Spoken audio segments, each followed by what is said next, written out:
Bendiciones, Dios los bendiga a todos.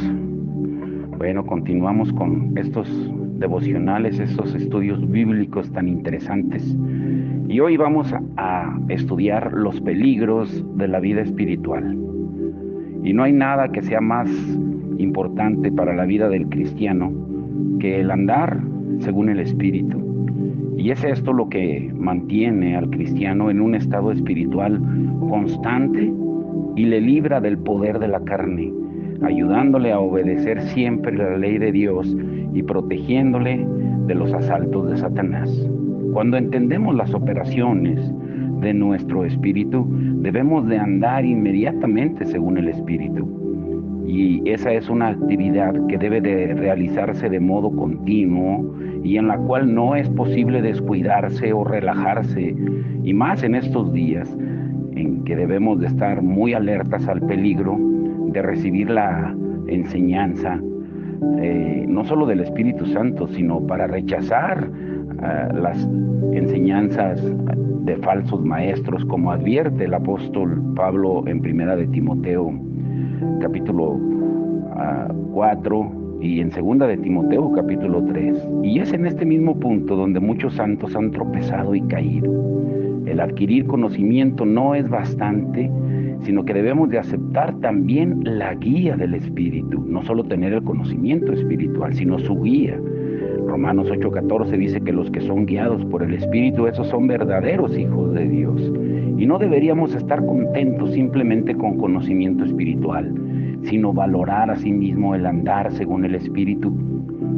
Y muchas veces oímos decir con frecuencia a personas las palabras el camino de la cruz, pero ¿en qué consiste este camino después de todo? En realidad es lo mismo que andar por el Espíritu, puesto que el andar de esta forma requiere el que consignemos, el que llevemos nuestras ideas, deseos y pensamientos a la muerte. El seguir de modo exclusivo la intuición y revelación del Espíritu exige que llevemos nuestra cruz diariamente, como Jesús lo dijo en Lucas 9:23. Todos los creyentes espirituales saben algo de la operación del Espíritu, su experiencia de ella. Sin embargo, es con frecuencia esporádica, porque no tienen un conocimiento pleno de todas las leyes que gobiernan sus actividades. Pero con su intuición bien desarrollada, pueden andar con un paso seguro según el Espíritu les guíe, sin ninguna interferencia de fuera. Ahora, también debemos aclarar que todo lo que está fuera del Espíritu es considerado el reino exterior, pero no habiendo asimilado las leyes del Espíritu, muchos interpretan la vida en el Espíritu como ambigua, carente de reglas y muy dura en la práctica. Y muchos están decididos a poner o a prestar atención a la voluntad de Dios y seguir la guía del Espíritu Santo, pero no están muy resueltos del todo a comprender el camino, porque no están seguros de si pueden fiarse de la guía de su intuición por completo. Todavía tienen que aprender a entender la indicación de su intuición en lo que se refiere si van a avanzar o estarse quietos. Y además no saben cuál es el estado normal del espíritu, y por eso se ven incapacitados de ser guiados continuamente por él. Y con frecuencia su hombre interior pierde su poder para operar, por la simple razón de que no saben cómo conservarlo en la condición de vida. Y aunque algunas veces experimentan revelaciones en su intuición, sin embargo se preguntan por qué ocurre que cuando la están buscando con afán, a veces su intuición recibe revelación, pero otras veces no. Y esto naturalmente es debido al hecho de que en algunas ocasiones andan sin darse cuenta de eso o de ello según la ley del Espíritu, y así obtienen revelación. Y mientras que en otros momentos, aunque la piden, no lo hacen en conformidad con la ley del Espíritu y por tanto no consiguen revelación alguna. Si anduvieran en conformidad con la ley del Espíritu, continuamente, en lugar de seguirlo de modo intermitente, unos días sí y otros no, sin darse cuenta de ello, podrían recibir siempre la revelación. Por desgracia, no se dan cuenta de que existe esta posibilidad. Sin embargo, no por ello es menos cierto que para experimentar de modo continuo esta revelación debemos de conocer las leyes del Espíritu y la voluntad de Dios. Y debemos de hacer las cosas que le agradan. Como todos los movimientos del Espíritu tienen significado, tenemos que aprender su importancia si deseamos andar con fidelidad. El comprender las leyes del Espíritu es, por lo tanto, indispensable. Hoy hay un gran número de cristianos que consideran la obra ocasional del Espíritu Santo en su espíritu como las experiencias más sublimes de su vida.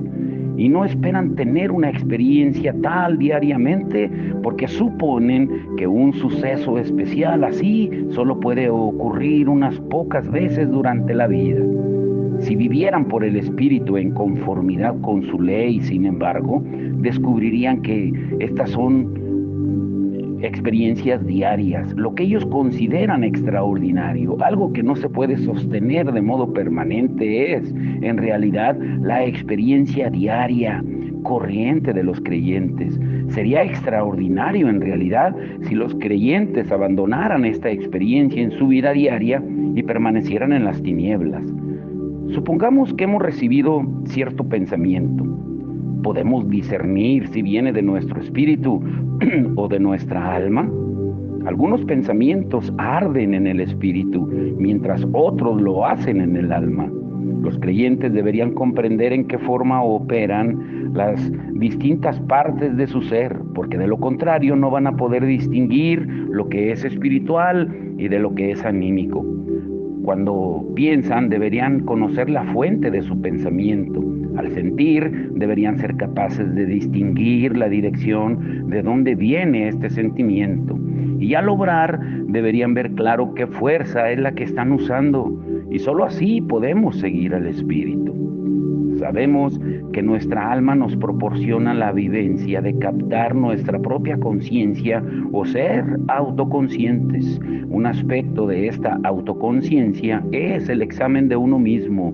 Y esto es muy dañoso porque hace que nos centremos en nosotros mismos y con ello incrementamos el crecimiento de nuestra vida del yo. ¿Con qué frecuencia? La exaltación propia y el orgullo son las consecuencias de este examen de uno mismo. Pero hay una clase de análisis que es de una ayuda incalculable en el peregrinaje espiritual. Sin él, seríamos incompetentes en cuanto al conocimiento de qué es realmente lo que seguimos y quiénes somos realmente. El autoexamen dañoso se centra en las propias derrotas o éxitos, estimulando actitudes ya sea de engreimiento o de enorgullecimiento o de conmiseración propia y de lástima. El análisis provechoso escudriña solo la fuente del pensamiento, del deseo o del sentimiento de uno. Y Dios desea que nos veamos libres de este centrarnos en nosotros mismos, pero al mismo tiempo no tiene el propósito de que vivamos como personas que no se dan cuenta de modo inteligente de sí mismos. No debemos tener presentes nuestras propias vivencias en exceso, pero con todo debemos de poder captar la verdadera condición de nuestra vida interior por medio del conocimiento que nos concede el Espíritu Santo. Es necesario escudriñar positivamente nuestras actividades con el corazón. Muchos cristianos no regenerados no parecen darse cuenta de que poseen espíritu. Aunque lo tienen, no se dan cuenta del mismo. Quizá tienen un sentido espiritual, pero no se percatan de que este sentido viene del espíritu. Toda persona nacida de nuevo debería apoyarse y depender en su modo de vivir de la vida de su espíritu. Si estamos dispuestos a aprender, sabremos en qué consiste nuestro sentido espiritual. Una cosa es inconfundible: el alma es afectada por influencias exteriores, pero el espíritu no lo es. Por ejemplo, cuando se presenta al alma un panorama hermoso, una escena en la naturaleza que es serena, o una música que inspira, o muchos otros fenómenos que pertenecen al mundo exterior, El alma puede ser conmovida de modo instantáneo y responder con viveza y energía, pero con el espíritu es distinto. Si el espíritu de los creyentes es inundado del poder del Espíritu Santo, es de modo independiente del alma. Al contrario de esta, el espíritu no requiere ningún estímulo externo para poder ser activado, sino que es capaz de ser activo por su propia iniciativa. Él puede moverse bajo toda clase de circunstancias. De ahí que todos los que son espirituales de modo genuino puedan ser activos, tanto si su alma tiene sentimientos o no, o si su cuerpo tiene fuerzas o no, porque estos viven por el espíritu que siempre es activo. Ahora, escuchen esto. El sentimiento del alma y la intuición del espíritu son opuestos de un modo claro. Sin embargo, ocasionalmente dan la impresión de ser muy similares, de ser iguales. Y su similaridad a veces puede ser tan estrecha que el cristiano queda confundido. Si se mueve con precipitación, difícilmente puede escapar al ser engañado en estos momentos de similaridad. No obstante, si espera con paciencia y pone a prueba el origen de sus sentimientos una y otra vez, sabrá cuál es la verdadera fuente, pues se lo dirá el Espíritu Santo en el momento oportuno. Cuando andamos según el Espíritu, debemos de evitar toda prisa y precipitación. Los cristianos anímicos generalmente se inclinan en ciertas direcciones. La mayoría de ellos se inclinan hacia la emoción o bien hacia la razón. Ahora bien, cuando estas personas se vuelven espirituales, tienden a orientarse hacia el extremo opuesto al que tenían anteriormente. Las personas emocionales serán tentadas a adoptar su propia razón fría como la dirección de su espíritu. Y como se dan cuenta de lo anímica que era antes su vida de emociones, ahora confunden su propio razonamiento por lo espiritual. De la misma manera, los que eran creyentes racionales pueden luego aceptar sus sentimientos y pasiones como la guía del Espíritu Santo. Se dan perfecta cuenta del carácter anímico de su vida, hasta ahora fría y quieta. En consecuencia, ahora interpretan su emoción como procedente del Espíritu. Y estos tampoco se dan cuenta del hecho de que la reversión de la posición entre emoción y razón no les hace menos anímicos de lo que eran antes. Por eso recordemos cuáles son las funciones del Espíritu. El ser guiados por el Espíritu es seguir la intuición, todo conocimiento, comunión y conciencia espiritual viene a través de la intuición, como hemos estudiado estas semanas. El Espíritu Santo guía a los creyentes por medio de esta intuición. No tiene que investigar por su cuenta lo que pueda ser espiritual. Todo lo que se requiere es que se limiten a su intuición. Para poder escuchar al Espíritu, debemos de aprender a captar su mentalidad intuitivamente. Pero algunos buscan los dones del Espíritu con verdadero afán. Sin embargo, lo que ansían no es sino gozo, porque el yo está escondido detrás de su búsqueda.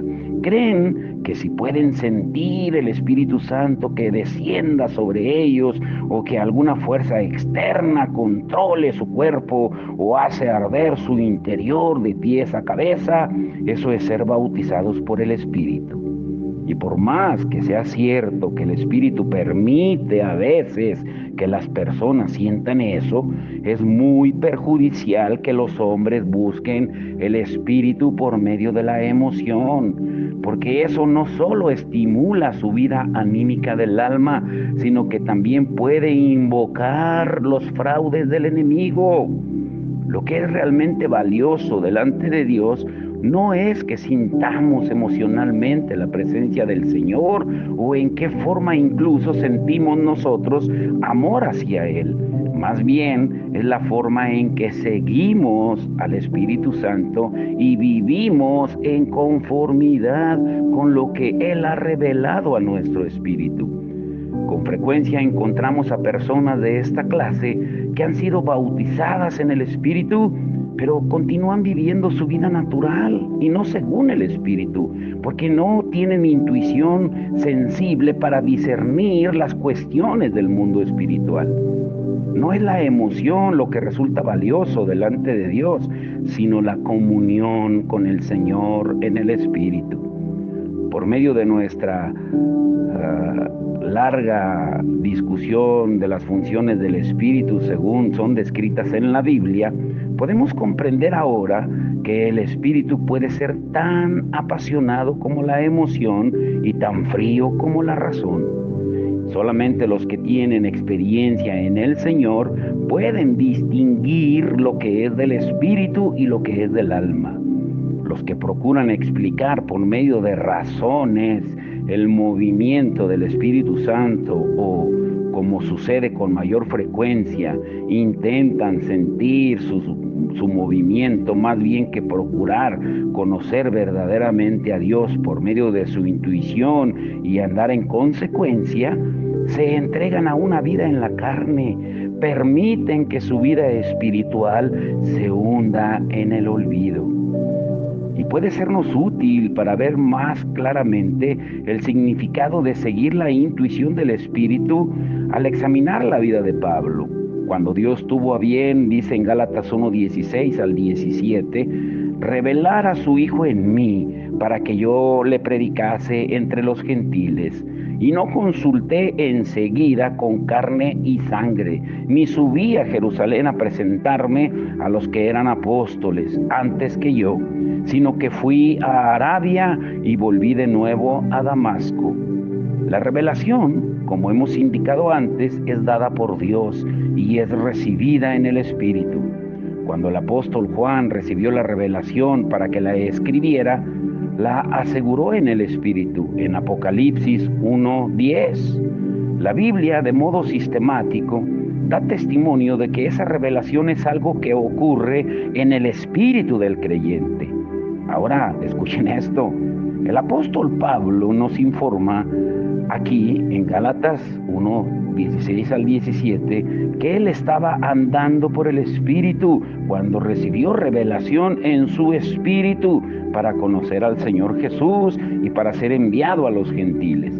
Y dice que él no consultó con carne ni sangre porque no tenía necesidad de escuchar la opinión, el pensamiento o el argumento de los hombres, sino que fue a Jerusalén para ver a los que tenían más experiencia espiritual. Tampoco fue para allá y para obtener su punto de vista. Simplemente siguió la guía de su espíritu. Y como había recibido revelación de Dios en su intuición y conocía la voluntad de Dios, pues no procuró encontrar otra evidencia. Él consideró la revelación en su espíritu suficiente para la guía. En aquel momento, proclamar al Señor Jesús a los gentiles fue un nuevo punto de partida. El alma del hombre, de modo natural, sugiere que consigamos más información, especialmente las opiniones de los que tienen más experiencia en la predicación. Pero Pablo siguió solamente su espíritu. Él no se preocupó de que los hombres pudieran decirle, ni aún de los apóstoles más espirituales. Del mismo modo, debemos seguir la guía directa del Señor en nuestro espíritu, en lugar de las palabras de las personas, aunque se sientan muy espirituales. Ahora, la pregunta es, ¿implica esto que las palabras de los maduros espirituales son inútiles? No, son muy útiles. La exhortación y la enseñanza de los maduros es muy útil, pero a pesar de todo, debemos de pesar lo que se nos dice, como dice 1 Corintios 14:29. Debemos ser instruidos directamente por el Señor en nuestro espíritu, por medio de su palabra. cuando estamos inciertos respecto a un movimiento en nuestro espíritu, si es realmente de Dios o no, nos pueden ayudar en gran manera los que han sido enseñados profundamente en el Señor, claro que sí, pero si ya sabemos nosotros de modo cierto, como Pablo sabía, que Dios se lo había revelado a su propia mente, pues entonces no tenemos necesidad de inquirir, de investigar de los hombres, ni aún de los apóstoles, suponiendo que hoy existieran. Por el contexto de este pasaje, podemos ver que el apóstol pone énfasis en que el evangelio que predica le fue revelado a él por Dios, en lugar de haberle sido enseñado por los otros apóstoles. Y esto es un punto de importancia inmensa. El evangelio que predicamos no tiene que ser simplemente algo que hemos oído de los hombres o hemos leído en libros o incluso concebido en el curso de nuestras meditaciones. A menos que nos sea entregado por Dios, no puede tener utilidad espiritual alguna. Los cristianos jóvenes o inmaduros hoy reciben con alegría la idea de tener instructores, maestros y líderes. Los que son espiritualmente maduros desean impartir la fe a la otra generación, pero ¿quién sabe qué es lo que produce valor espiritual? Si lo que creemos y predicamos no se origina en la revelación, pues no cuenta para nada. Podemos recibir de la mente de otros algunos pensamientos hermosos, pero nuestro espíritu permanece pobre y vacío.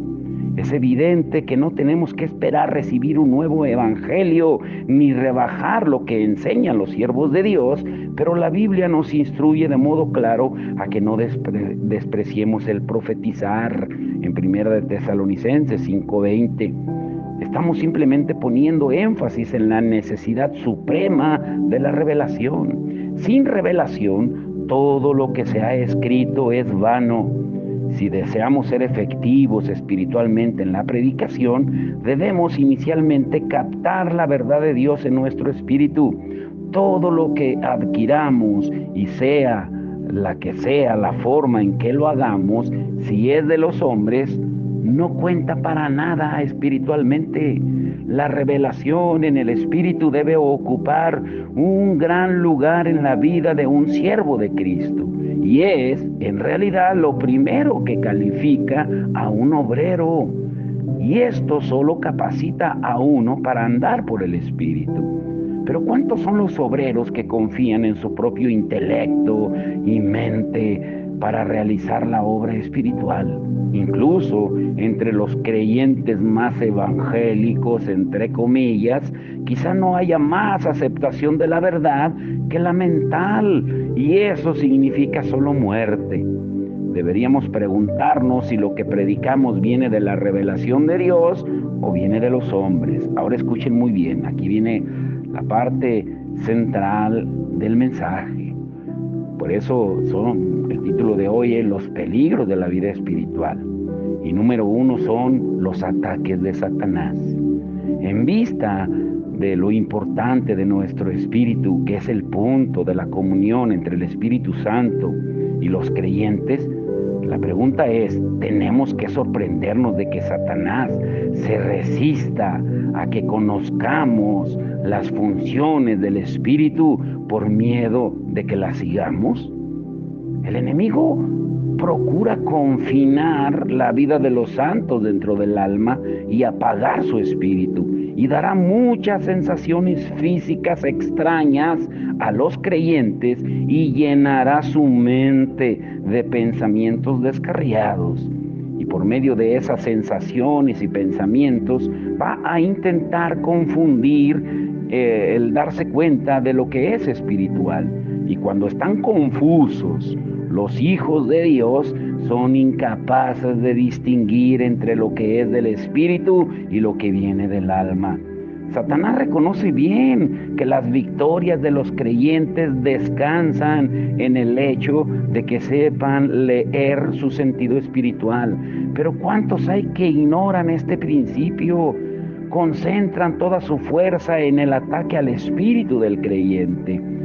Ahora, Debemos reiterar que en tal conflicto espiritual, los cristianos nunca deben hacer un movimiento según sus sentimientos o sus pensamientos súbitos. Nunca deben asumir que estos pensamientos tienen que ser rectos porque han orado ya sobre ellos. Es un error considerar que toda noción que nos viene en la oración viene de Dios.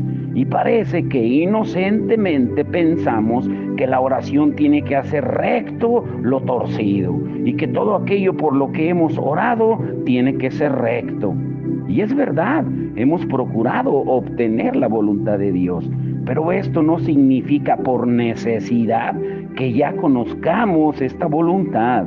Dios la da a conocer a nuestro espíritu, no a la mente.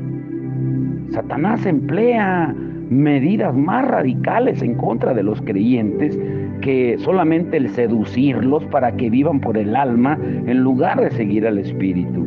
Y cuando ha conseguido atraerlos por medio de sus pensamientos o sentimientos a que vivan por el hombre exterior con los deseos del mundo, pues Satanás adopta el nuevo paso de hacer ver que es un espíritu en ellos y va a crear muchos sentimientos engañosos en los creyentes a fin de confundir sus sentimientos espirituales. Y si los creyentes desconocen las artimañas del enemigo, pueden permitirle que reduzca al silencio a su espíritu, que lo apague hasta el punto de que deje de funcionar. Y entonces los creyentes hacen caso de su sentimiento fraudulento, como si estuvieran siguiendo al espíritu. Una vez que su sentido espiritual se ha embotado, Satanás sigue adelante en su engaño. Introduce en su mente la idea de que ahora es Dios el que los guía por medio de su mente renovada, y así sutilmente disimula la falta de los hombres en no usar su espíritu, y al mismo tiempo que disfraza la obra del enemigo. Tan pronto como el espíritu del hombre deja de operar, el Espíritu Santo ya no puede encontrar ningún elemento que coopere dentro de él, y de modo natural, pues, son interrumpidos todos los recursos procedentes de Dios. Y por ello, a partir de entonces, es imposible que los creyentes continúen experimentando una verdadera vida espiritual.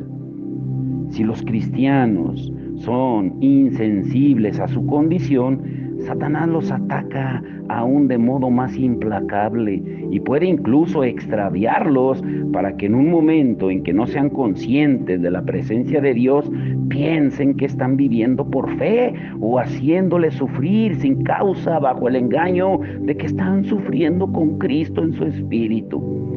Y así que Satanás, por medio de un espíritu falso, engaña a los creyentes a que obedezcan su voluntad. Estas experiencias ocurren a cristianos espirituales, pero que no tienen discernimiento. Los que son espirituales deberían tener el conocimiento espiritual, de modo que todos sus movimientos fueran gobernados por el razonamiento espiritual, y no deberían obrar de modo impulsivo, conforme a pensamientos volubles o emociones pasajeras. Nunca deberían obrar apresuradamente, impulsivamente. Toda acción debe ser escudriñada con penetración espiritual, a fin de que solamente lo que es aprobado por el conocimiento intuitivo del Espíritu sea permitido. No debería hacerse nada que sea detenido por un sentimiento o excitado, que sea promovido con un pensamiento repentino. Todo debe ser analizado cuidadosamente y de modo sosegado antes de ser ejecutado. El examinar y probar nuestro modo de andar es un elemento muy importante para seguir al Espíritu. Los creyentes no deberían perder o malgastar neciamente su vida espiritual. Deberían examinar cuidadosamente todos sus sentimientos, pensamientos que les llegan, a fin de discernir lo que proviene de Dios y lo que viene de sí mismos. La inclinación natural es a tomar la vida de modo difícil, a adaptarse a lo que sucede. Y si es así, uno con frecuencia acepta de buena gana lo que ha dispuesto el enemigo. Y en general no investigamos estas cosas, pero las Escrituras nos mandan que lo examinemos todo en Primera de Tesalonicenses 5:21.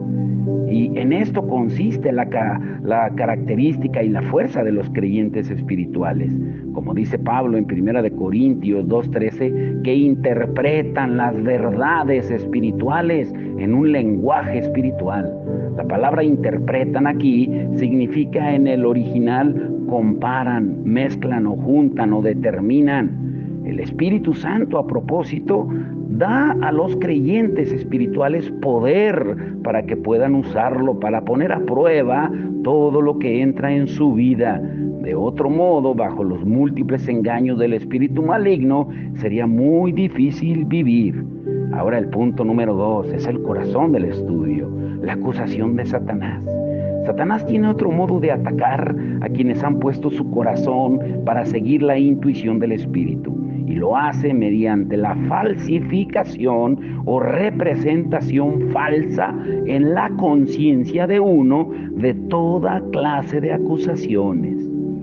Para conservar nuestra conciencia pura, estamos dispuestos a aceptar su reproche y hacernos cargo y tratar aquello que condena. Y el enemigo utiliza ese deseo de mantener la conciencia libre de ofensa, acusándonos de varias cosas.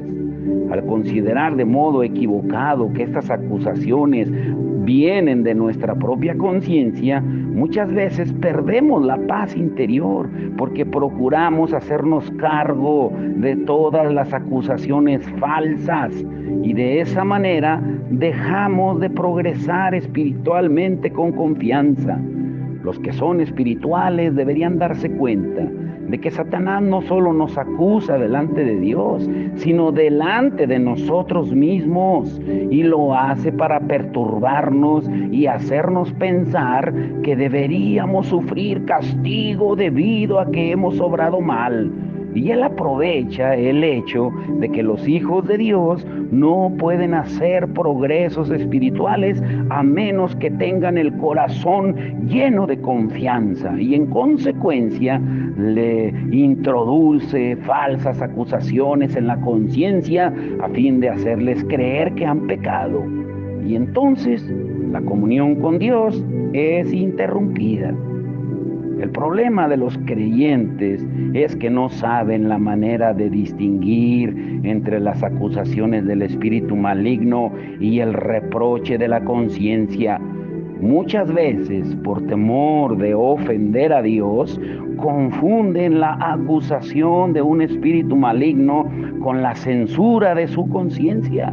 Y esta acusación se intensifica más y más hasta el punto que se hace incontrolable si no es atendida.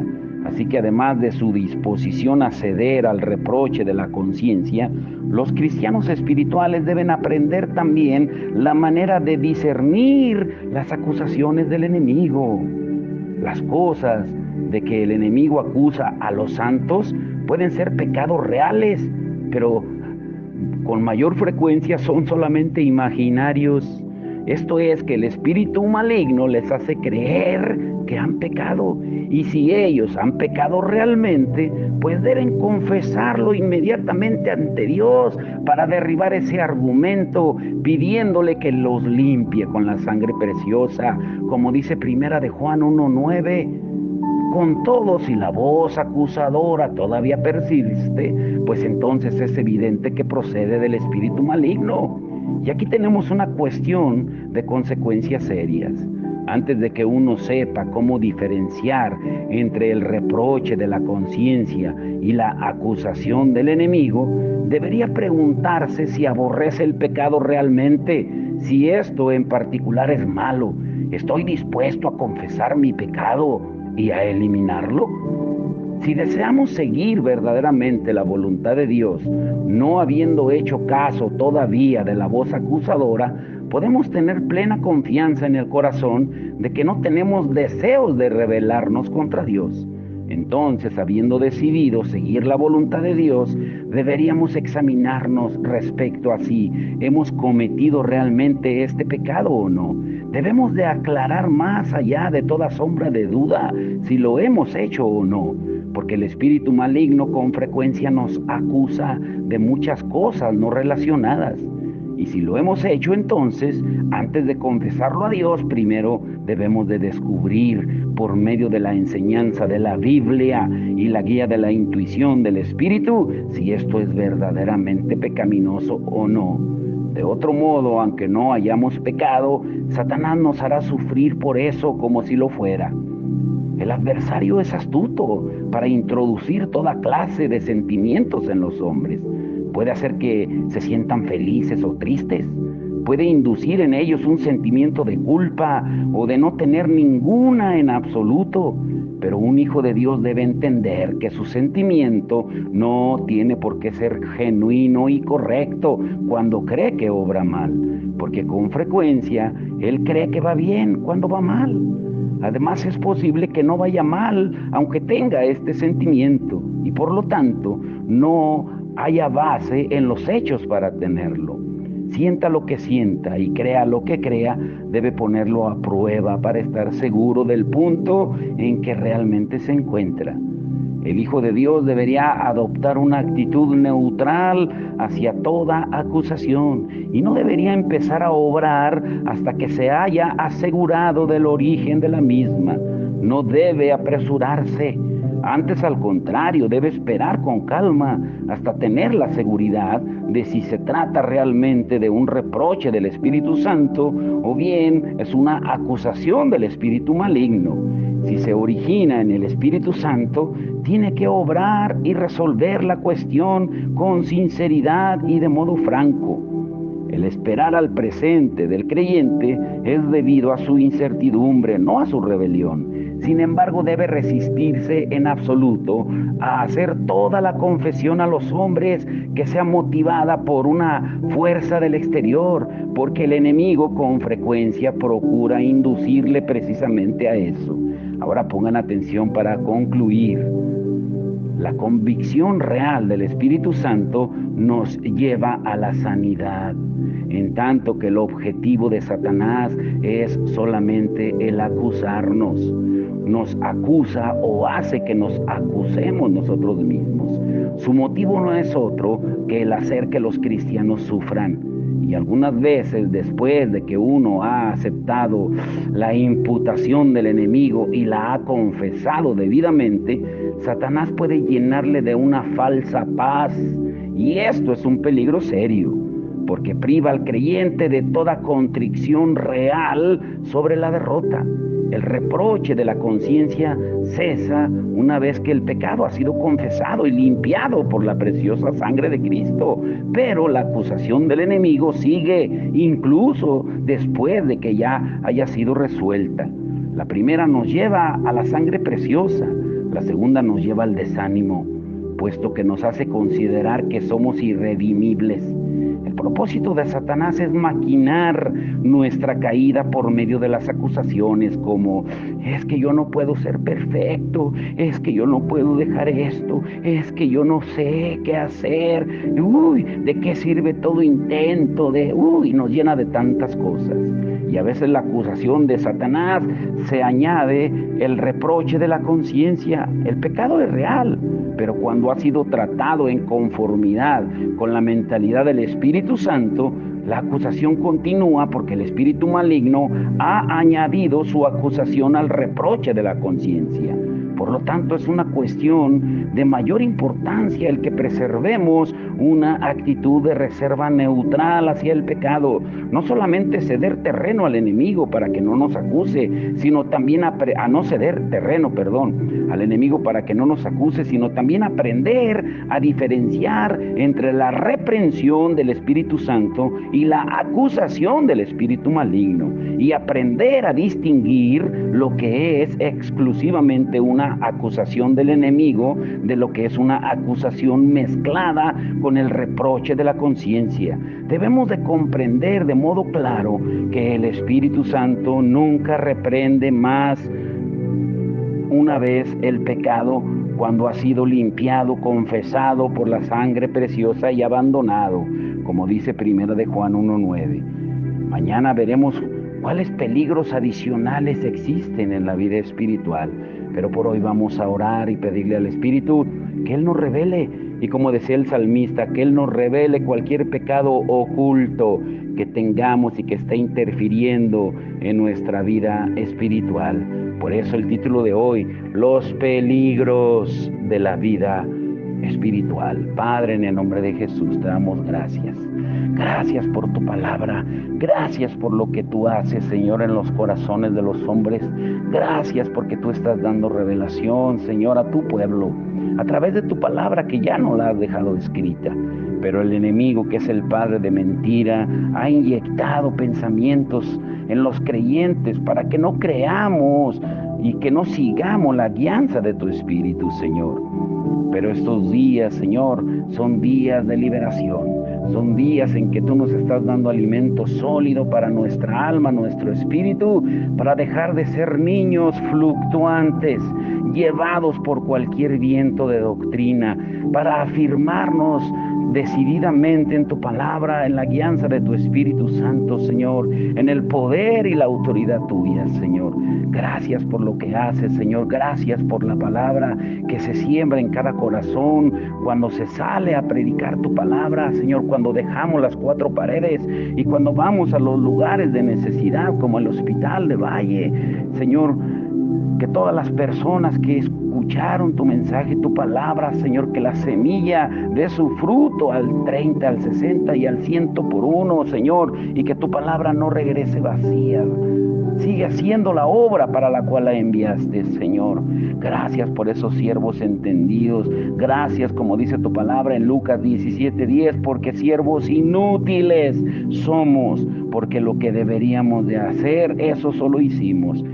Somos siervos inútiles porque podemos hacer más, Señor, de lo que tú nos mandas.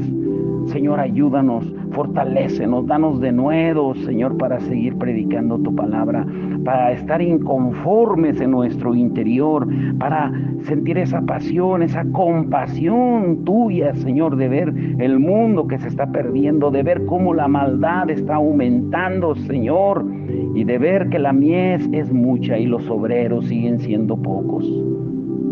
Que tú abras el entendimiento de cada uno, Señor, cada uno de los que has redimido con tu preciosa sangre y que nos has llamado con un propósito, no solo a sentarnos y a estar engordando con el alimento espiritual en la iglesia, sino salir de esas cuatro paredes y compartir el maná que tú nos das diariamente.